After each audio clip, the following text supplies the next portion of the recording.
দেশের শীর্ষ পত্রিকার আজকের শিরোনাম প্রতিদিনের বাংলাদেশ।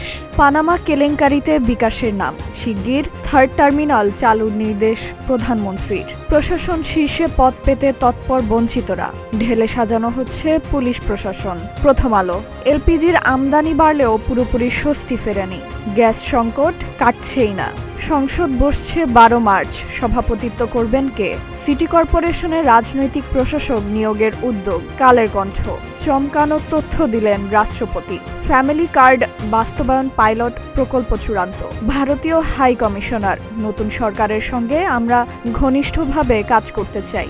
যুগান্তর। সংবিধান সংস্কার পরিষদ নিয়ে বিশেষজ্ঞদের মতানৈক্য, সংসদে ছড়াবে উত্তাপ। পররাষ্ট্রমন্ত্রীর সঙ্গে রাষ্ট্রদূতদের সাক্ষাৎ, বাংলাদেশে তৃতীয় পক্ষের হস্তক্ষেপ চায় না চীন।